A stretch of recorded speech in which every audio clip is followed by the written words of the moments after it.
அல்லாஹ்வுடைய தூதர் சொன்னார்கள், நாளை மறுமையில் முதலாவது விசாரிக்கப்படக்கூடியவர்கள் இந்த 3 பேர். யார் அவர்கள்? முதலாம் அவர் ஷஹீத், அல்லாஹ்வுடைய பாதையில் மரணித்தவர். இரண்டாவது ஒருவர் காரி, குர்ஆனை அழகாக ஓதக்கூடியவர். மூன்றாவது ஆலிம், மார்க்கத்தை கற்று பேசக்கூடிய மனிதர். இந்த துறையிலும் இன்று பிரபலியம் தேவைப்படுகிறது. அல்லாஹ் அழைப்பான், ஷஹீத் ஏன் செய்தாய்? அவர் சொல்வார், யா அல்லாஹ், உன்னுடைய பாதையில் இறக்க வேண்டும் என்பதற்காக செய்தேன். அல்லாஹ் சொல்லுவான், மக்கள் உன்னை புகழ்ந்தார்கள், மக்கள் உன்னை ஷஹீத் என்று சொன்னார்கள், அதெல்லாம் சரி, நீ செய்தது அதற்காகவா? உன் உள்ளத்தை அறிந்தவன் நான். நீ பொய் சொல்லுகிறாய். உன்னை மக்கள் ஷஹீத் என்று போற்ற வேண்டும் என்பதற்காகத்தான் செய்தேன்.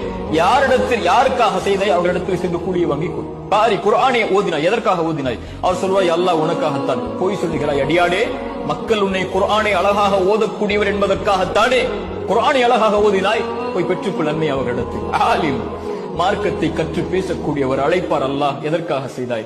யா அல்லாஹ், உனக்காகத்தான் செய்தேன். அல்லாஹ் சொல்லுவான், இல்லை அடியானே, பொய் சொல்லுகிறாய், பொய் சொல்லுகிறாய். அல்லாஹ் பாதுகாப்பானாக. பொய் சொல்லுகிறாய். எதற்காக செய்தாய்? மக்கள் உன்னை அறிஞர் என்று போற்ற வேண்டும் என்பதற்காகத்தானே. போய் பெற்றுக்கொள். நீங்கள் பெற்றுக்கொள்ளலாம். நீங்கள் மார்க்கத்தை சொல்லக்கூடிய மனிதராக இருந்தால், மார்க்கத்தை எடுத்து வைக்கக்கூடிய நபராக இருந்தால், உங்கள் பேஸ்புக்கில் எத்தனை பேர் இதை கமெண்ட் செய்திருக்கிறார்?